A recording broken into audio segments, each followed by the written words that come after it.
जाति जनगणना, आरक्षण और अल्पसंख्यकों की धार्मिक आजादी पर अमेरिका में राहुल गांधी के बयान के बाद राहुल गांधी के खिलाफ आपत्तिजनक और भड़काऊ बयानबाजी का सिलसिला जारी है। केंद्रीय मंत्री रवनीत बिट्टू ने राहुल गांधी को नंबर 1 आतंकी बताया, तो कल शिवसेना शिंदे गुट के विधायक संजय गायकवाड़ ने राहुल गांधी की जीभ काटने वाले को 11 लाख इनाम देने का ऐलान कर दिया। कांग्रेस का यह कहना है कि अगर पीएम मोदी और गृह मंत्री अमित शाह ऐसे नेताओं के खिलाफ कार्रवाई नहीं करते तो यही माना जाएगा कि यह बयान उन्हीं के इशारे पर दिया गया है। दूसरे विपक्षी नेताओं ने भी राहुल गांधी को धमकी देने वाले बयानों की कड़ी निंदा की है। जो देश के सबसे बड़े वांटेड हैं, जो राहुल गांधी ने बयान दिया है वही वो पहले देते थे। अब उन्होंने सेपरेटिस्ट ग्रुप है, सबसे जो माहिर हैं बम बंदूक गोला बारूद बनाने वालों ने, उन्होंने राहुल गांधी की जो बात है उसे सराहा है और उनकी बात राहुल गांधी ने कही है। आप ये देख लीजिए, जो देश के दुश्मन जो बारूद गोली हर टाइम मारने की कोशिश करते हैं, उड़ाने की कोशिश करते हैं जहाजों को, ट्रेन को, रोड को, जब वो लोग राहुल गांधी की सपोर्ट में आ गए, आप अंदाजा लगा लीजिए राहुल गांधी खुद देश के नंबर 1 टेररिस्ट, अगर किसी को मेरी ख्याल से किस पे इनाम होना चाहिए पकड़ने के लिए, जब देश का सबसे बड़ा दुश्मन जो जिसको लानना चाहिए एजेंसीज को, वो आज राहुल गांधी है। केंद्रीय मंत्री और बीजेपी सांसद रवनीत बिट्टू ने राहुल गांधी को आतंकी बताया। नेता विपक्ष पर इनाम घोषित किए जाने की मांग की और 24 घंटे के भीतर बीजेपी के सहयोगी शिवसेना शिंदे गुट के विधायक संजय गायकवाड़ ने राहुल गांधी की जीभ काटने पर 11 लाख के इनाम की घोषणा कर दी। पिछले चुनाव में खुद के हाथ में संविधान लेके बीजेपी संविधान खत्म करने वाली है, बीजेपी संविधान खत्म करने वाले एक झूठा नैरेटिव फैलाकर लोगों का वोट लिया और आप खुद बोलते हैं कि हमें बाबा साहब का संविधान खत्म करके हमें रिजर्वेशन खत्म करना है। ये राहुल गांधी ने जो रिजर्वेशन खत्म करने की बात की है, हमारे मागास वर्गीय की, हमारे ओबीसी की, हमारे पिछड़े जाति की, ऐसे राहुल गांधी की जो जवान काट के लाएगा, मैं उसको 11 लाख का इनाम दूंगा। हालांकि सत्ताधारी बीजेपी ने दोनों में किसी के बयान का समर्थन नहीं किया, लेकिन इनमें से किसी पर कोई कार्रवाई भी नहीं की, वरना संवैधानिक पद पर बैठे किसी शख्स के लिए इस तरह की भड़काऊ बयानबाजी करने की जरूरत कोई कैसे कर पाता। क्योंकि अभी ज्यादा दिन नहीं हुए जब बीजेपी के एक और नेता ने राहुल गांधी को लेकर ऐसी ही जहर बयानी की थी। राहुल गांधी को खुली धमकी दी थी कि अगर राहुल गांधी बाज नहीं आए तो उनका वही हश्र होगा जो उनकी दादी का हुआ। आप खुद सुनिए पूर्व विधायक और बीजेपी नेता तरविंदर सिंह ने क्या कहा था। राहुल गांधी बाज आजा, नहीं तो आने वाले टाइम में तेरा भी वो हाल होएगा राहुल गांधी जो तेरे दादी का हाल है। तो एक सप्ताह के भीतर एनडीए के 3 नेताओं ने राहुल गांधी के खिलाफ भड़काऊ बयान दिए। एक ने दादी की याद दिलाई, दूसरे ने नंबर 1 आतंकवादी बताया और तीसरे ने 11 लाख का इनाम घोषित कर दिया। राहुल गांधी के जीभ काटने पर 11 लाख का इनाम घोषित करने वाले संजय गायकवाड़ शिंदे गुट के वही विधायक हैं जिनकी गाड़ी धोते हुए एक पुलिसकर्मी का वीडियो हाल ही में वायरल हुआ था। गायकवाड़ का यह भी दावा है कि 1987 में उन्होंने एक शेर का शिकार किया था और उसके दांत वो आज भी गले में पहनते हैं। लेकिन महाराष्ट्र विधानसभा में विपक्ष के नेता विजय वडेट्टीवार ने दो टूक कह दिया कि अगर मुख्यमंत्री गायकवाड़ के खिलाफ मामला दर्ज नहीं कराते तो कांग्रेस उन्हें सबक जरूर सिखाएगी। कांग्रेस ने दो टूक कहा कि अगर पीएम मोदी और अमित शाह ऐसे नेताओं पर कोई कार्रवाई नहीं करते तो माना यही जाएगा कि ये सब उन्हीं के इशारों पर हो रहा है। पिछले चुनाव में खुद के हाथ में संविधान लेके बीजेपी संविधान खत्म करने वाली है, बीजेपी संविधान खत्म करने वाले एक झूठा नैरेटिव फैलाकर लोगों का वोट लिया और आप खुद बोलते हैं कि हमें बाबा साहब का संविधान खत्म करके हमें रिजर्वेशन खत्म करना है। ये राहुल गांधी ने जो रिजर्वेशन खत्म करने की बात की है, हमारे मागास वर्गीय की, हमारे ओबीसी की, हमारे पिछड़े जाति की, ऐसे राहुल गांधी की जो जवान काट के लाएगा, मैं उसको 11 लाख का इनाम दूंगा। जो सत्ता के भरोसे मस्ती में चूर है, जिसका नाम है संजय गायकवाड़, एकनाथ शिंदे नानी और देवेंद्र फडणवीस ने, कि इनके ऊपर तुरंत कार्रवाई करे। एक एमएलए होकर ऐसी भाषा, ऐसे ऐलान करना, ये कानून का उल्लंघन है, कानून के विरोध में ये बात कर रहा है। इसके ऊपर त्वरित और कड़क कार्रवाई हो, नहीं तो आने वाले दिन में महाराष्ट्र में तुम्हारी औकात क्या है वो जनता दिखाएगी। इस देश के नेता प्रतिपक्ष के लिए जिन शब्दों का प्रयोग बीजेपी या उनके घटक दल कर रहे हैं, इस हिंसा पर वरद हस्त किसका है? ये सारे नफरती चिंटू इस तरह की बात कैसे कर पा रहे हैं? असल आतंकी ये है, इनकी जगह जेल में है। ये जेल कब जाएंगे? और अगर इनको नरेंद्र मोदी और अमित शाह का संरक्षण नहीं है तो क्या इनकी हैसियत और हिम्मत है कि ये इस तरह की बातें कर ले?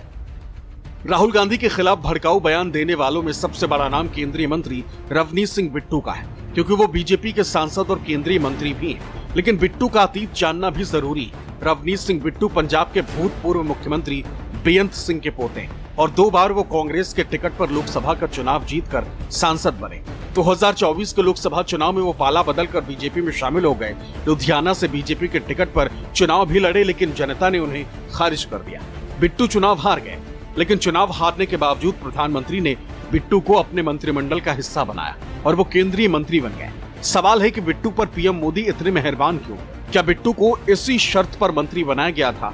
अब कांग्रेस यही सवाल पूछ रही है। लेकिन बिट्टू अपनी सफाई में भी राहुल गांधी के खिलाफ जहर बयानी कर रहे हैं।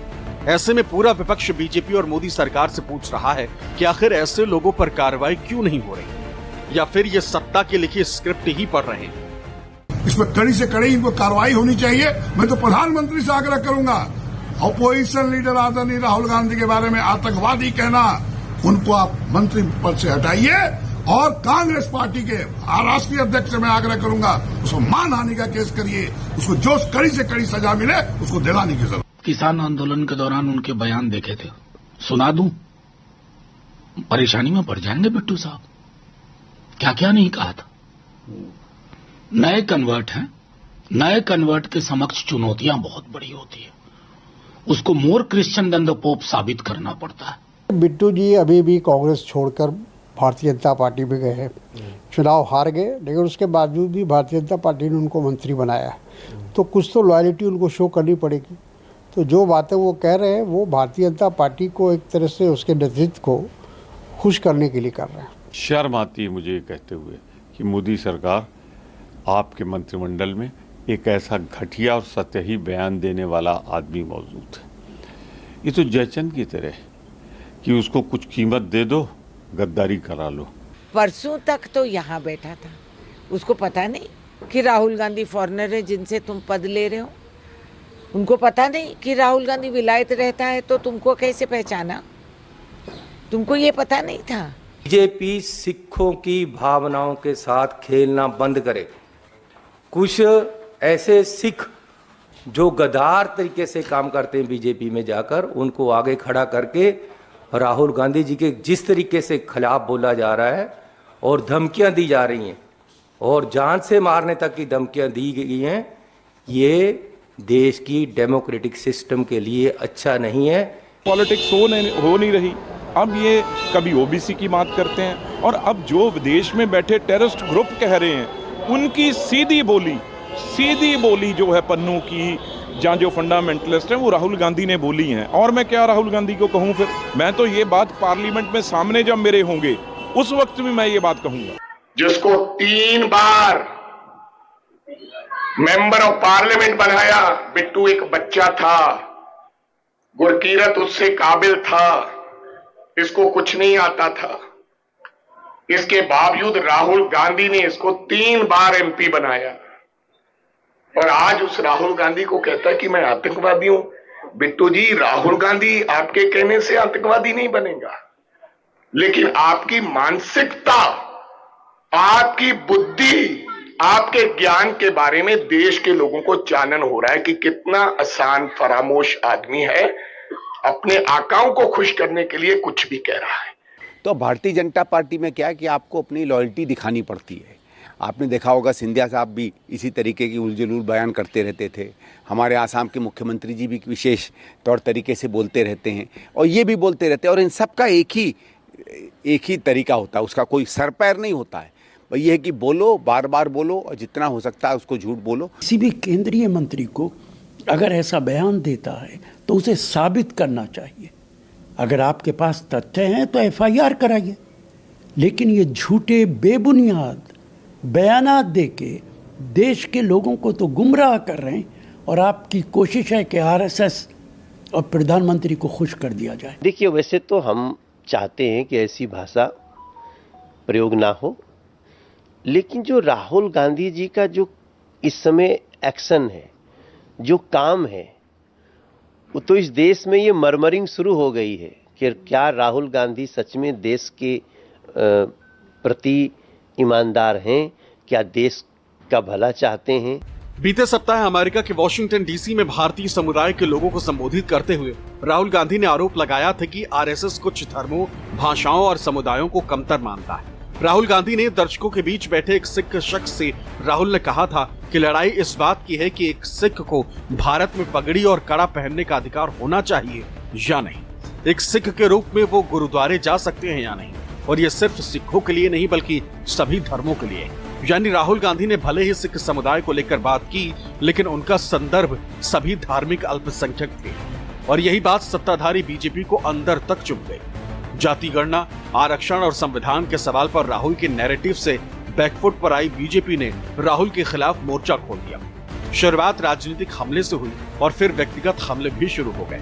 धमकी, आतंकी और इनाम भी फहरिस्त में शामिल हो गया। Bureau report, news 24।